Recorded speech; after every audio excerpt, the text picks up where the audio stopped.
working on your philosophy and all those other things. Let's go up this ladder now just to illustrate a point. Is it possible to multiply your income by 10? All kids need to hear this. It's not being taught, I don't think, in the local schools. You have to come to a Jim Rohn seminar to hear this. I never heard it until I was 25. It's possible to multiply your income by 10. If we searched around the Palm Springs area, could we find somebody that makes $50 an hour? And the answer is yes, of course. So it's possible to multiply your income by 10. Could you multiply it by 10 again? That's $500 an hour. If we searched around this area, would we have to search very long until we find someone that makes $500 an hour? No, everybody agrees. So it's not only possible to multiply your income by 10, it's possible to multiply by 10 again. Now, would it be possible to multiply it by 10 again? $5,000 an hour. What do you suppose I get paid? It's not open for public disclosure. I've lectured with, Schwarzkopf and Colin Powell and Henry Kissinger and all the rest. They get paid well. Schwarzkopf gets $65,000 for a 1-hour speech. So all you have to do is become a general in the Army, win the Gulf War, you get $65,000 for a 1-hour speech. Bill Clinton gets what? $125,000 for a 1-hour speech. And then this just keeps on going, on up to the stratosphere. Someone earned $36 million last year for 1 year's work. So that's the ladder. Now, jot this down. To climb this ladder as high as you wish. And you got to underline the word wish. Because part of your future now is what you wish and what you want. How much property will they let you own in America? As much as you want. This is wish-want country. You've dropped into the right place. As much as you want, as much as you wish. And not to have any, when you live in a country where you can have as much as you want, as much as you wish. See, wouldn't that be puzzling to people outside the country? As much as you wish. To climb this ladder as high as you wish in terms of bringing value to the marketplace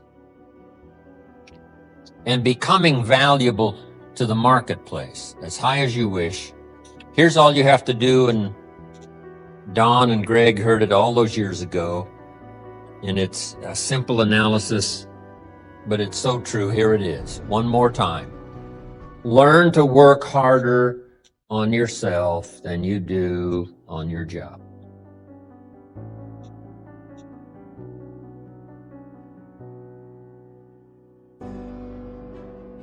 That's the simple philosophy that changed my life forever starting age 25.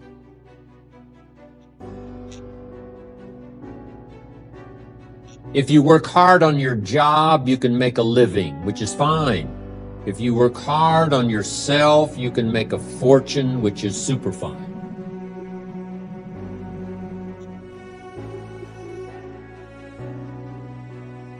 Everything changed for me when I understood this philosophy. I didn't mind working hard on my job, but things didn't seem to change that much. Then I started working hard on myself to qualify. So let me put it in a philosophical phrase now. This is worth the price of whatever it costs for you to be here today. Here it is. Success is something you attract by becoming an attractive person. Success is not something you pursue. It's something you attract by becoming attractive. Here's what we teach in leadership. To attract attractive people, you must be attractive.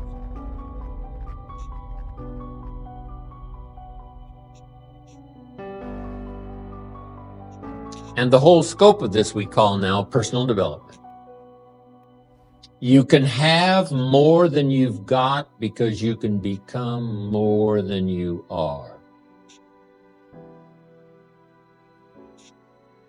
If you can multiply your value by 3, by 5, you can easily multiply your income by 3, by 5, by 10. But the key to doing it is to work hard on yourself. What is that?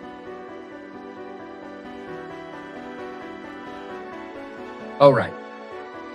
You can have more than you've got because you can become more than you are.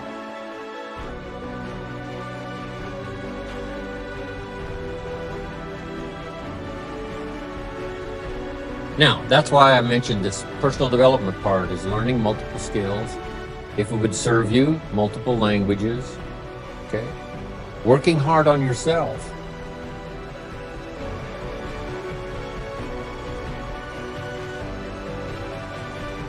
You know, people are fun to work with. The key, sometimes it's not fun to work with, is yourself. How come I'm reluctant when I should be excited?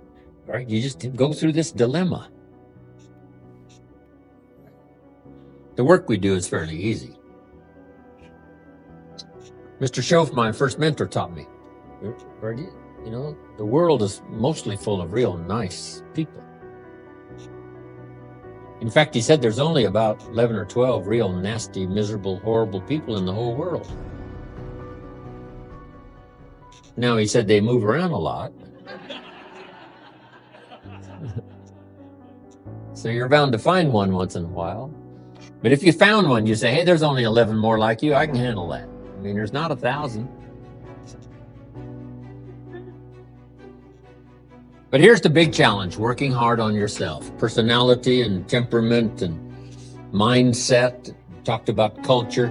All the stuff necessary to individually be responsible, be a growing, attractive, powerful, skillful, communicating human being, and the world belongs to you.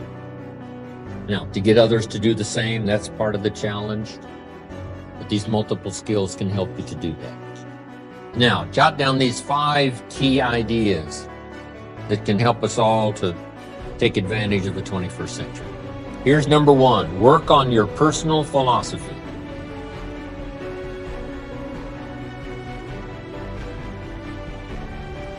Your personal philosophy is like a guidance system.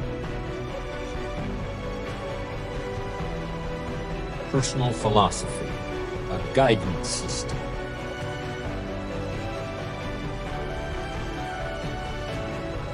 Now, the subject of philosophy is a big subject, you know, spiritual philosophy and economic philosophy and social and all the rest. But your personal philosophy now is like a guidance system. Just draw you an arrow. That'll be your guidance system.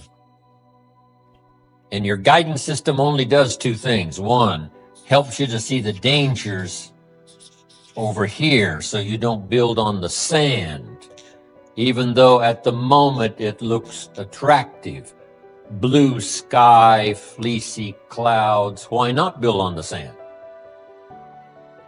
See, you just have to get smarter and smarter at that, not to do that. Now, your guidance system also helps you to find the opportunities over here. And this is what the drama of life is all about.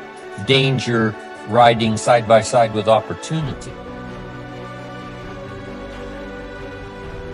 Los Angeles, a place for the most extraordinary opportunity probably in the world, side by side with danger. In Los Angeles, when the light turns green, you better not go. Wait 2 or 3 seconds for those maniacs, right, that are running the red light. Did you ever blink and say, I can't believe the light is green and there's cars going this way in front of me? That's Los Angeles. If you're a pedestrian and the light turns green, you better not go. If it says walk, you better not walk for a second or 2 to what? Save your life. Save your life. Okay. Danger and opportunity, side by side. Learning to Understand one so you can avoid it, how to cash in on the other. Now, jot this down because it's got to be taught early. The guidance system must start early. When a child goes to school, they've got to have a good guidance system working so they can spot the dangers to their health, the dangers to their person, the dangers to their thinking, the dangers to their future. Early, this system has to start. From early training, ideas, information, parents, teachers. And the temptation is always there.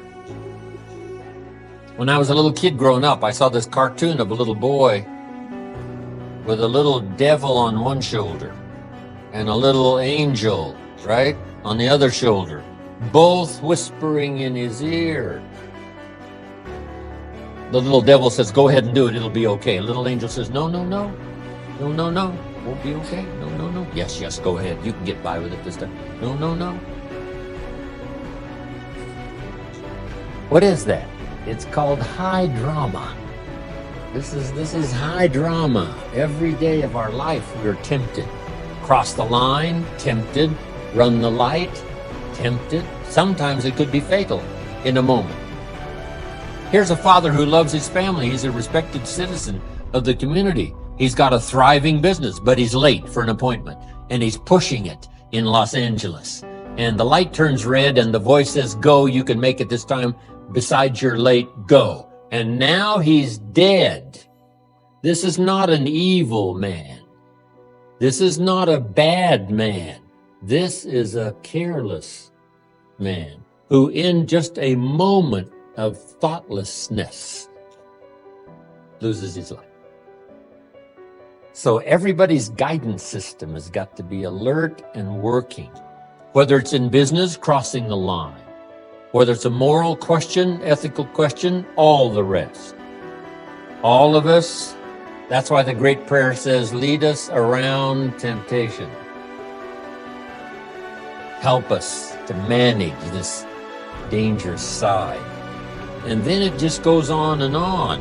This is part of the great drama. The spoiler and the creator. Over here is what? Evil. And over here is what? Good. Over here is darkness. Here's light. Over here is illness. Over here is what? Health.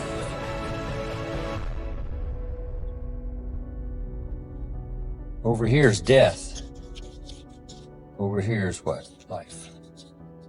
Here's tyranny. Liberty. Why this drama? Because it's the only way to create a human drama. So make this note. One of the best I have for the day. Here's what it seems like. Opposites are in conflict and we are in the middle. That's the game of life. Whether it's in business, whether it's home, social, marriage, personal, friendship, health, no matter what it is. It's the drama.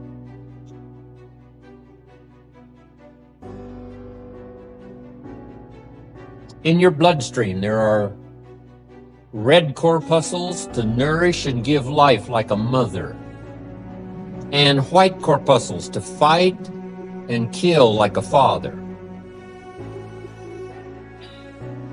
And you got to have both. Thank God for white corpuscles that think negative all day. White corpuscles say, just show me some infection, I'll kill it. Because if I don't kill it, what? It kills you. Somebody's going to get killed today.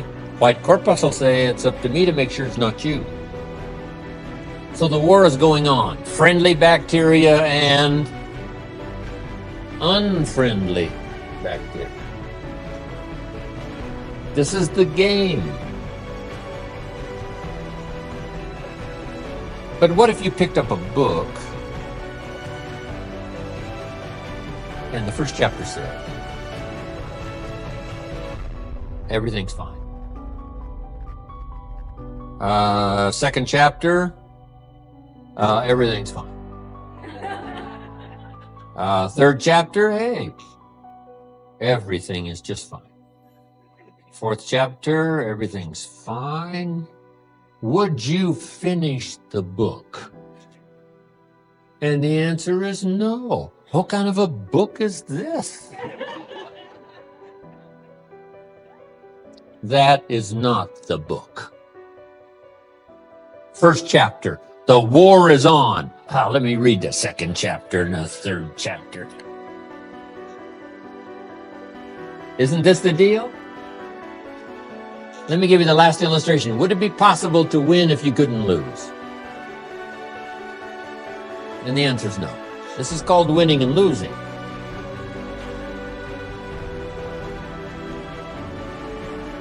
What if you put a football under your arm and we all went with you to the nearest football stadium and you, with this ball under your arm, crossed the goal line? Would we cheer and call it a touchdown?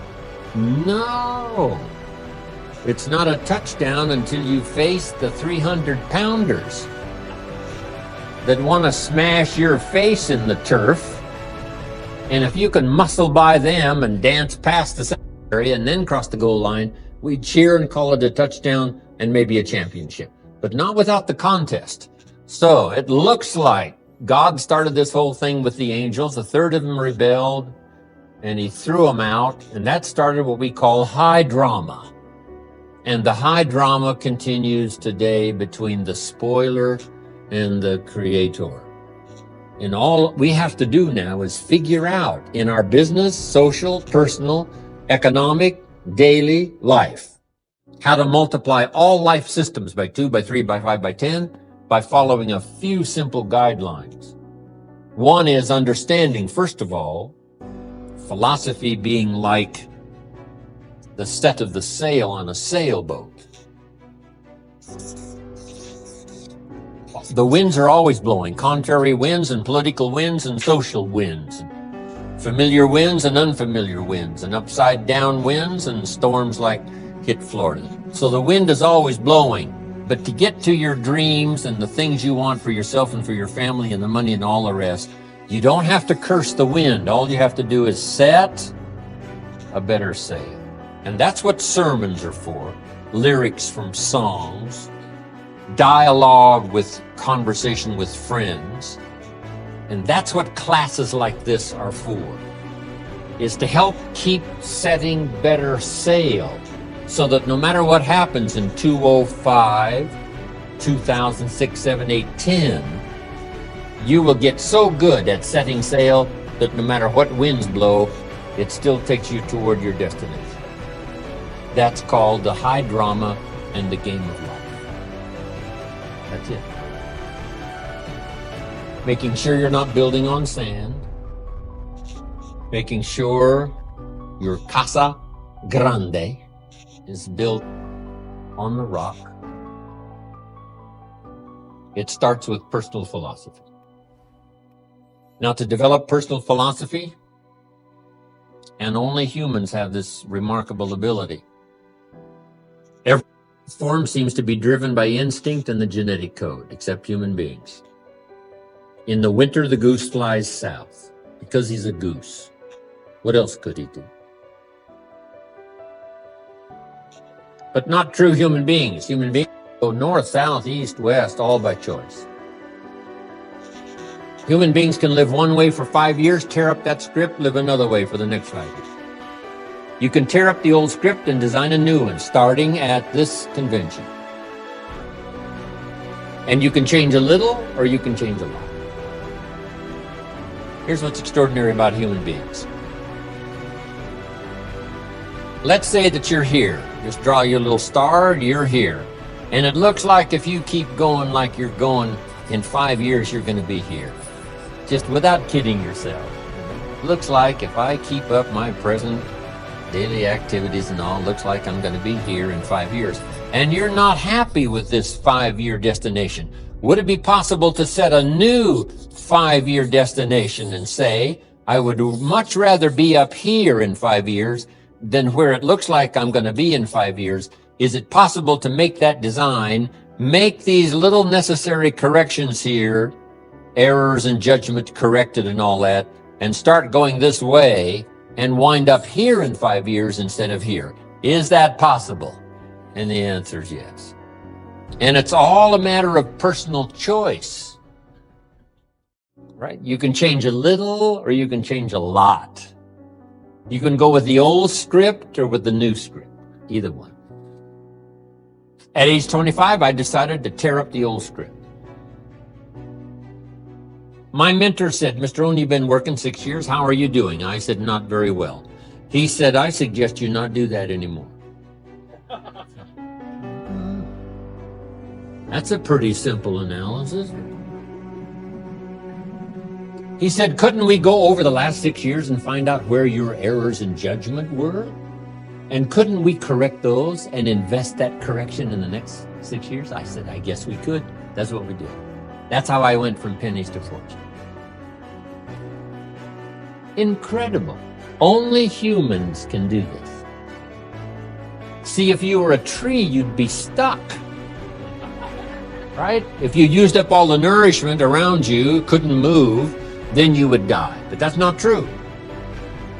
So, however little, much you want to change, that's up to you.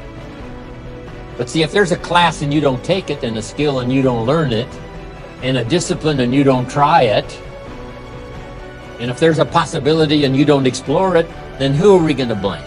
Nobody but yourself. This is the land of extraordinary opportunity.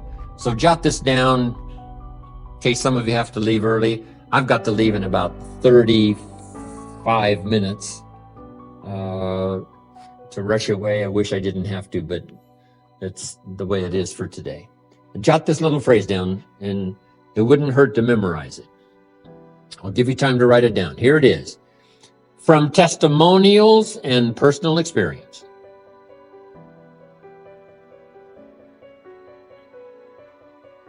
From testimonials and personal experience. We have enough information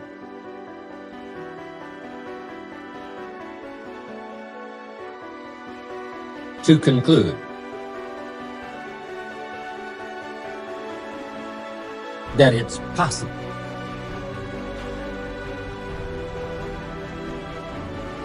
to design and live an extraordinary life. It's possible to design and live an extraordinary life.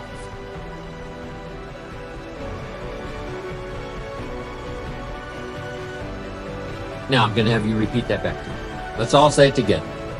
From testimonials and personal experience, we have enough information to conclude that it's possible to design and live an extraordinary life.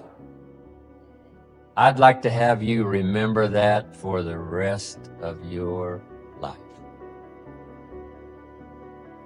We're surrounded by testimonials, and all of you wouldn't have arrived here if you didn't have sufficient personal experience. That we all should keep concluding it's possible to design and live an extraordinary life.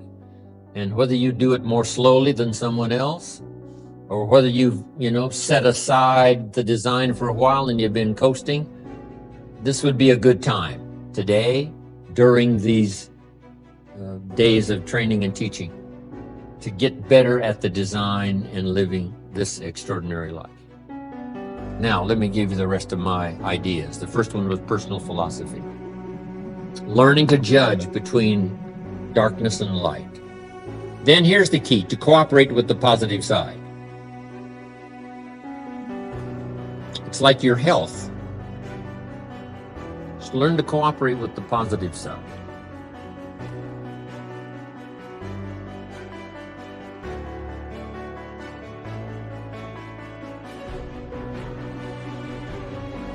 What if the body calls for a banana and the guy sends it a Budweiser?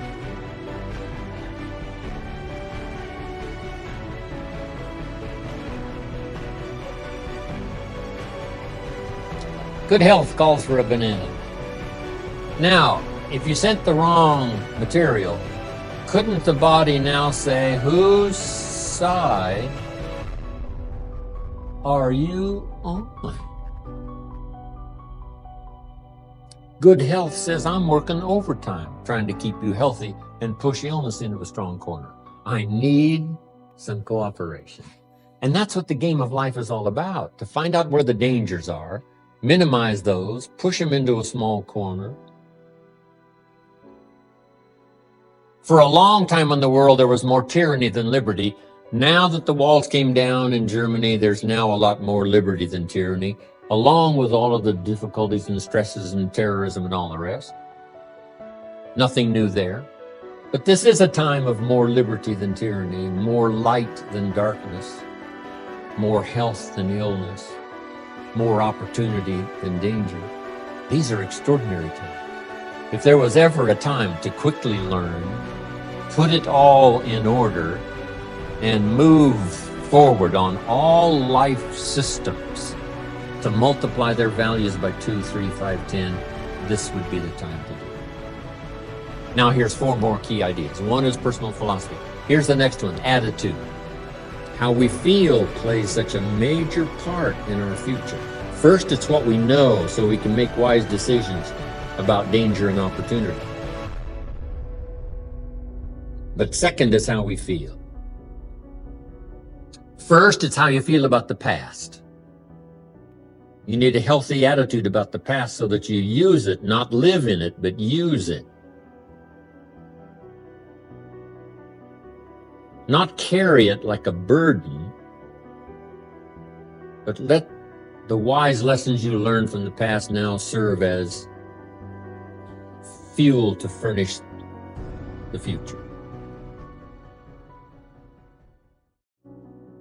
Next, a good attitude about the future. You got to set your goals. We look back for experience, but we look forward for inspiration. We must be instructed and inspired. No better inspiration than to set your goals.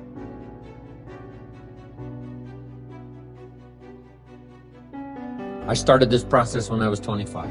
Literally rocked my world, changed my life. I had no idea it was so simple. Here's how simple it is. Decide what you want, write it all down. Make a list of the people you want to meet. Make a list of the books you want to read. Make a list of the classes you want to take. Make a list of the skills you want to learn. Make a list of the cities you want to visit. Make a list of the investments you want to have. Just make these lists. So here's the next key now. Start checking them off. Put a lot of little things on some list so you can start checking off something right away. That's part of the fun. Here's what's next. If you check off something major, celebrate, because that inspires you to make a longer list of goals.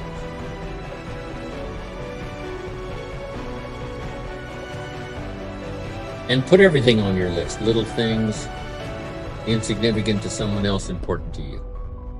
I put a little revenge on my first list. My mentor said it was healthy.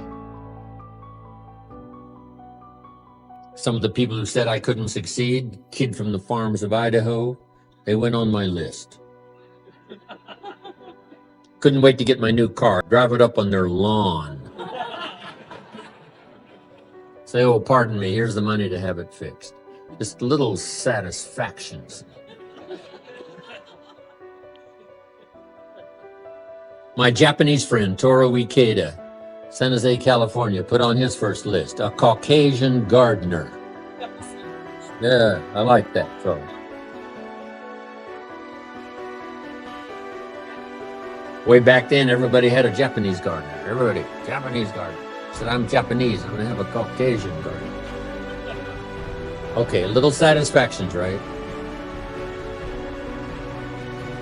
Set your goals. Decide what you want. Write it down. Start checking them off. It's powerful stuff. Next, it's how you feel about everybody. If you want to be a leader, true leader, entrepreneur of the highest order, well-respected, unique in your field, here's number 1, how you feel about everybody.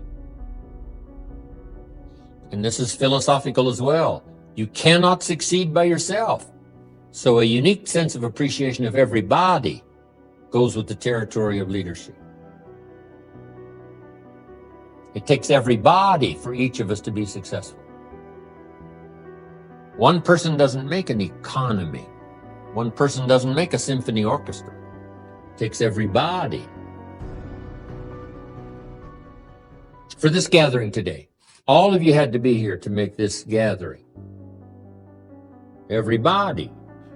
If one of you were missing, there wouldn't be this many people here.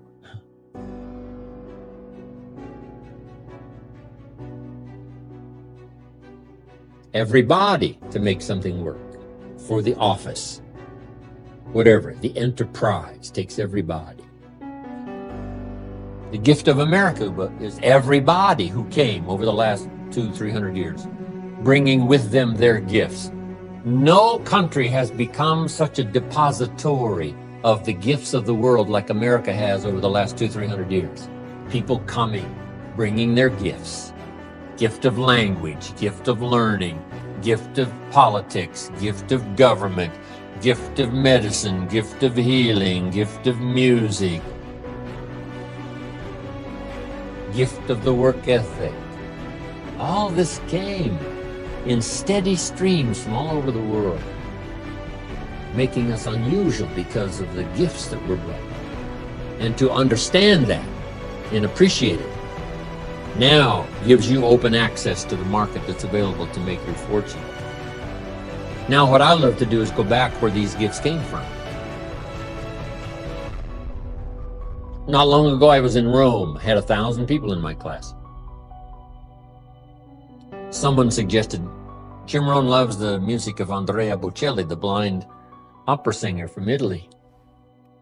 So when they introduced me, I walked to the podium and all 1,000 of these Italians stood up and sang for me one of Andrea Bocelli's songs. In true Italian style, tears. I described it to my grandchildren later. I said, here was the scene, a choir of 1,000 and an audience of 1. And that was me. I thought, here's where some of these gifts came from. The gift of poetry. The gifts. So I learned to appreciate the gifts. Now the last attitude is how you feel about yourself. Nothing more powerful than self-esteem, which creates self-confidence. The greatest steps towards success come from self-confidence, and that comes from self-esteem, doing what you know you should, so that at the end of the day, you have high self-esteem. That's attitude. Now here's the third of the 5 ideas. 1 was personal philosophy, 2nd was attitude, number 3, activity. The activity now is the work part, the labor part. The old formula says 6 days of labor, 1 day of rest. Don't rest too long, the weeds take the garden. But here's what else to remember about the 6 days of labor. They are miracle working days. That's how you turn nothing into something. You cannot speak it into something. You know, some are trying affirmations, but that's silly. I do believe in affirmations as long as you affirm the truth. The truth. If you're broke, best thing to affirm is, I am broke. You put that up on the refrigerator. It's called life-changing. If that doesn't do it, put this up there. I live in America and I'm broke. Something is wrong. I've been to college and I'm broke. Something is wrong. See that? If you affirm the truth now, those affirmations are good. Because it's the truth that sets you free. Someone says, every day in every way I'm getting better and better. What if that's not true? Make this note, affirmation without discipline is the beginning of delusion. It's not called 6 days of affirmation, it's called 6 days of what? Work, labor.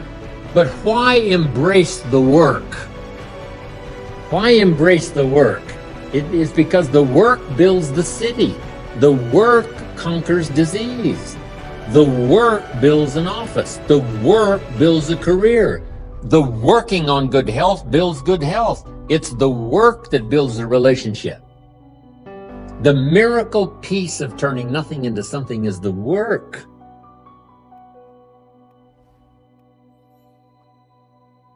So embrace and look forward to the work that changes nothing into something. Ideas and faith into reality. Wisdom and faith, uninvested in activity, serves no purpose. But wisdom and faith invested in action, activity, creates cities, creates careers, creates fortunes, creates all good and marvelous things that humans can enjoy. The activity, the work, embrace the work. I must come here to be of some value to all of you and do the work. The work of language, the work of words, ideas put in phrases that can be understood, maybe create some enlightenment from it. So I must come and do the work. But if I do the work, some new stories may come spinning out of this session here today. I hope so. So 6 days, have you got that now? 6 days work, 1 day rest. Don't rest too long, the weeds take the garden. Don't get these numbers mixed up now. 6 and 1. Okay. Now here's the last two. The next one is measure progress. Because if you're going to play the great drama game of life, the key is to keep measuring progress to see how you're doing. How's your health doing? How's your income doing? How are your investments doing? If you're building a house, how is it coming along? What's going on? Measuring progress. That's what we call the name of the game. Here's how we teach it to our children. You must make measurable progress in reasonable time. That's about as simple as you can put it to the kids. You're required to make measurable progress in reasonable time. Now, we must be reasonable with time. You can't say to someone every 5 minutes, how are you doing now? 5 minutes later, how are you doing now? This guy says, I haven't left the building yet. Give me a break. So 5 minutes to ask for a count or a measure is too soon. 5 years is too long, too late. Too many things can go wrong. So reasonable time. Here's reasonable time. 1, at the end of the day. Don't let more than a day go by with what you check and measure some things. Count, measure, take a look at. My mama taught good health. I've been healthy all my life. My papa lived to be 93, never did retire. When he died, his paycheck was waiting for him. Mama was good. Mama said, an apple a day, not once in a while, apple a day. I've modified it a little to apple juice, apple pie.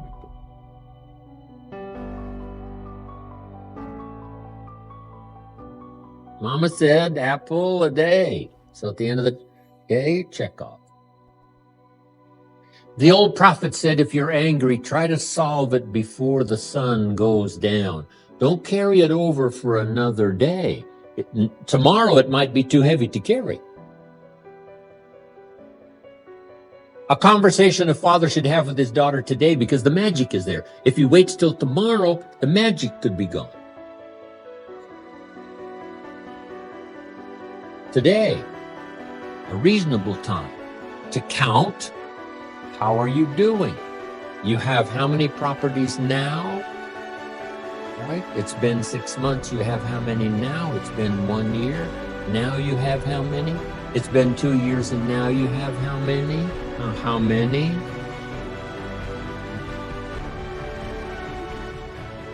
It's the key. Count. Count. It's the deal.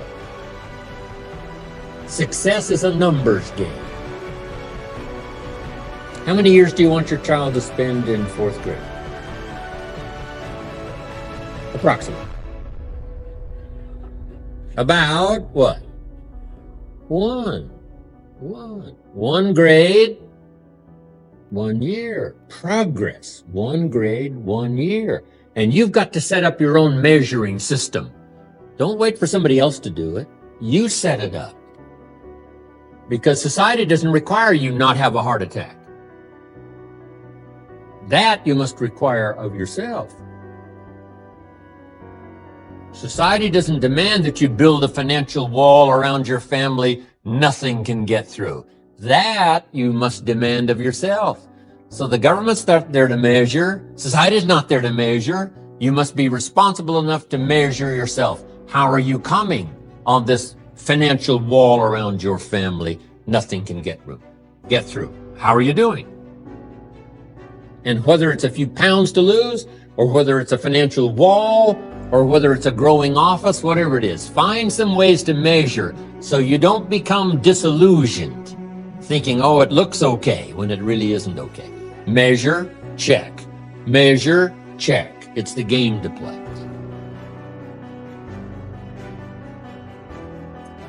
Now, here's number 5. First was personal philosophy. We're affected by what we know.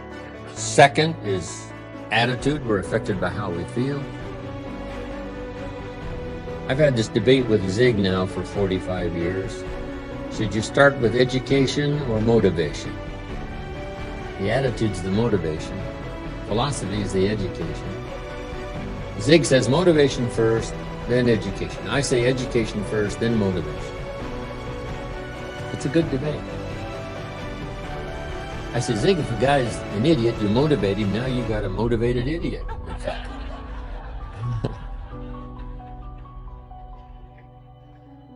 So score 1 for me. But now Zig comes back. Here's what Zig says. Yes, but you have to be motivated to be educated. I said, what? That's very good. That's very good. So our debate continues. But you need both. Philosophy, guidance system, set sail so that no matter how the wind blows in the next few years, you'll be okay because you've learned to set sail, adjust, learn, study, grow, take notes like you're doing today. The hard work of learning is just as hard for you to learn and study today as it is for me to lecture. Both of it's hard work, but it's the work that pays extraordinarily well.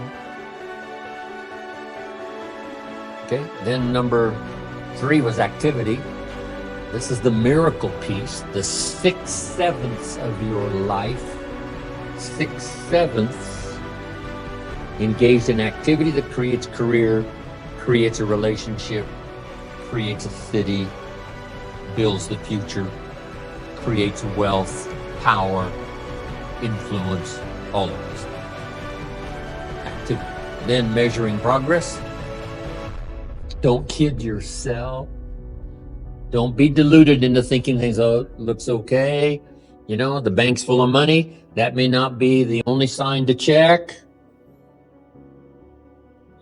The old prophet said, the vineyard looks good, but make sure you check for the little foxes. The little foxes that can't be seen that are eating on the vines, spoiling the vines. The little foxes. So that you don't build on sand, build on rock, save the day in the future. Now here's the last one, and it's called lifestyle. Because the essence of life is not a Ferrari or a bank account. It's not $1 million. Here's the essence of life. Learning to live a good life. To design and live an extraordinary life. Let me give you my short list of what I think comprises a good life. Learning to live a good life. Number 1, productivity. And it doesn't matter if you're a person of modest means or wealthy. Productivity is the name of the game. That's what the biggest share of our life is, to produce.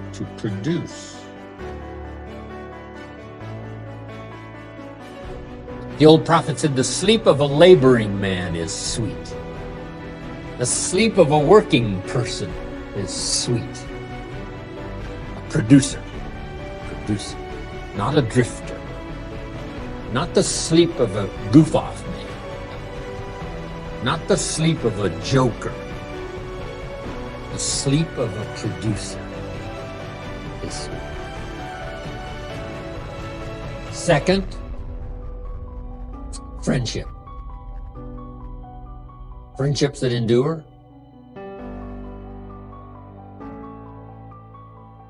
Don, Greg, we go back, what, 27, 28 years? Long time. Good friends.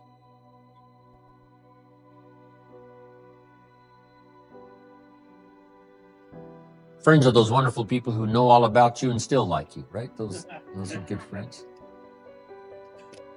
Next now is your heritage. Keep that alive, because that's what makes America great. The gifts that came from all over the world. Still in service, still in display. The costumes and the customs and the language and the poetry and the literature. All that made America great that came from all over the world. Deposited here. Keep that alive and growing. Language, music, customs, fiestas, all the good things that come from your culture, your heritage, that keep America lively, unique. There's nothing like it in the history of the world. 6,000 years of history. Makes us strong, makes us powerful. Makes us the envy of the world. Next is your spirituality. Whatever you might believe about spirituality. I've got 3 words for you to consider. Jot these down. Remember them forever. Number 1, study. Whatever your spiritual persuasion, study it. Don't leave it unstudied. Don't leave your spiritual heritage unstudied. So study. Number 2, practice. Don't leave your spirituality unpracticed. Whether it's one-on-one in the marketplace or synagogue or church, whatever. Studied, number 1. Practiced, number 2. 3, taught. Don't leave your spirituality untaught. Pass along what's become valuable and beneficial to you. Pass it along to someone else, especially to your children. That's how we build the strong foundation for the country. Families well taught, well instructed. Next, something my parents taught me that they practiced all their life. Now I practice. Don't miss anything. Don't miss the game. Don't miss the concert. Don't miss the performance. Don't miss the show. Don't miss the conversation. Don't miss the sermon. Don't miss the class. Don't miss anything. Go, look, see, learn, try, taste. Let that flavor of life be part of your lifestyle. When my father was 73 years old, after my mother was gone, when my father was 73 years old, 93 years old, before he died, if you would have called him at 10:30, 11 o'clock at night, he wouldn't be home. He's at the concert. He's at church. He's at the rodeo. He's watching the kids play softball every night somewhere. My parents taught it, practiced it. Unbelievable. Don't miss anything. Don't miss the taste, the language. Elton John sings, she lived her life like a candle in the wind, never knowing who to cling to when the rain set in. What if you missed that? See, that wouldn't be good. George Harrison used to sing before he died, if not for you, the winter would hold no spring. Couldn't hear a robin sing. I just wouldn't have a clue if not for you. Go taste, go listen, go enjoy. Now jot this down. There's a genius within all of us that recognizes extraordinary value.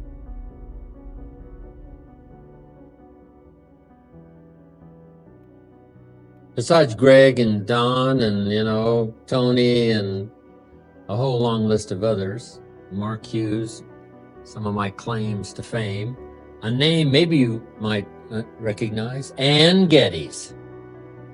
Does that name ring a bell? Especially for the women. She takes photos of these little babies in different settings, right? That's Ann Geddes. She started attending my seminars like this in Australia 25, 26 years ago. And she says, Jim Rohn seminars changed my life. She's been to the 2-day weekend seminar and all the rest. I got to know Ann and her husband. Now she's really famous and rich. We were celebrating her extraordinary visit to New York with a friend of mine. We were in New Zealand.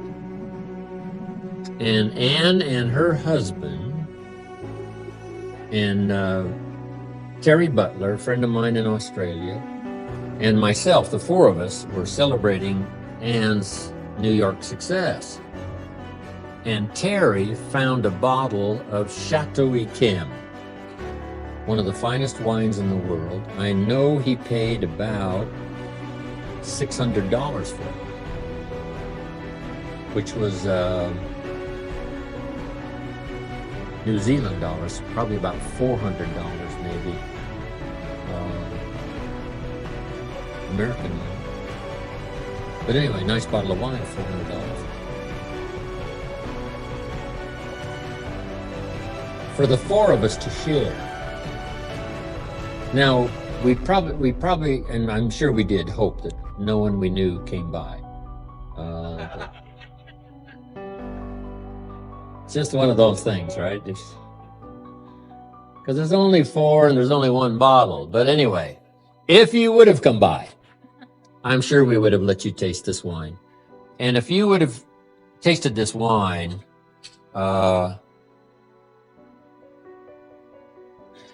here's what I'm sure you would have said. I'll bet this wine costs $400 a bottle. That's what you would have said. Something called the genius within would have recognized something extraordinary, even though you're not a wine connoisseur. Something would have told you. That's what poetry's all about.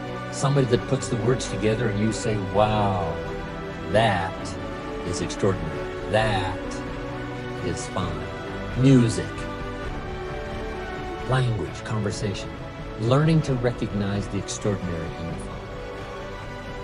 So I'm asking you to do that. Go see, go look, go taste, go enjoy. Now, one last thought. And my time of departure has finally arrived, and I have to slip away. I wish I could stay and visit the rest of the day, but I do have to go. Here's the last part. God says, now I'm an amateur on God, but here's my best shot. God says, if you will plant the seed, I will make the tree. Probably one of the best arrangements ever. What if you had to make the tree? See, that'd keep you up late night trying to figure out, how do you make a tree? God says, no, don't worry about that. I got the tree stuff down. But I've always wanted, I didn't want to be alone. That's why I created all those angels, even though the big drama occurred.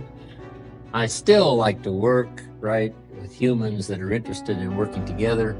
So let's work together. And I think that's the deal. God says, you plant the seed, I will make the tree. So here's my last bit of language. And it says, we have a chance to participate in the working of miracles. We have a chance to participate in the working of miracles. Part of it is the work of our hands.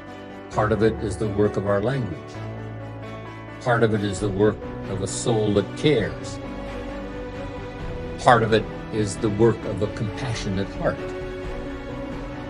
Doing extraordinary work that affects other people's lives in building enterprise, fortunes, future, communities, church.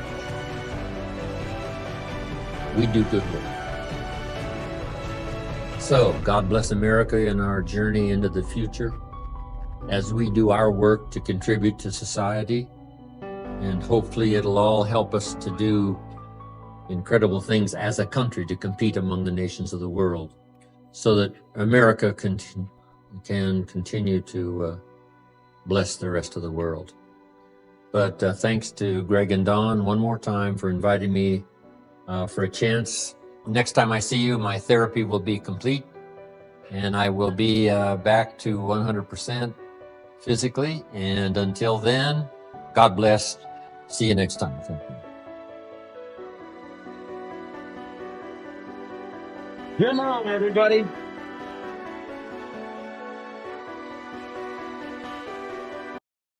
Hey there, amazing souls. Welcome back to Best Personal Growth Motivation, the place where we fuel your spirit and ignite your passion. I'm Shamim, and today we are diving into the transformative power of having the right attitude. Life is a roller coaster, filled with highs and lows, twists and turns. But guess what? The one thing you have complete control over is your attitude. It's your secret weapon for conquering challenges and turning dreams into reality. Having the right attitude is not just about being positive all the time. It's about adopting a mindset that empowers you to negative through life ups and downs, wins, grace and resilience. Think about your favorite success stories, whether it's Elon Musk, Oprah Winfrey, and anyone you admire. They did not achieve greatness by dwelling on negativity. They faced challenges head on with determination and the right attitude. So, how can we cultivate the right attitude? It starts with gratitude. Every day, take a moment to appreciate the good things in your life. A grateful heart is a magnet for positivity. Surround yourself with positivity, whether it's uplifting music, inspiring books, or spending time with people who lift you higher. Your environment shapes your minds, so choose it wisely. Embrace challenges as opportunities. Instead of seeing obstacles, view them as stepping stones to your success. Every setback is a step for a comeback. Set clear goals and visualize your success. When you can see it, you can achieve it. And remember, every small step forward is progress. Celebrate those victories, no matter how small. You are the master of your attitude, the captain of your ship. So choose optimism, embrace challenges, and let your positive attitude be the driving force that propels you towards your dreams. If you got this, keep the positive energy flowing and watch how it transforms your life. If you enjoyed today's video, don't forget to hit that like button, subscribe for more motivation, and share it with someone who needs a boost. Until next time, stay positive, stay inspired, and keep cashing those dreams.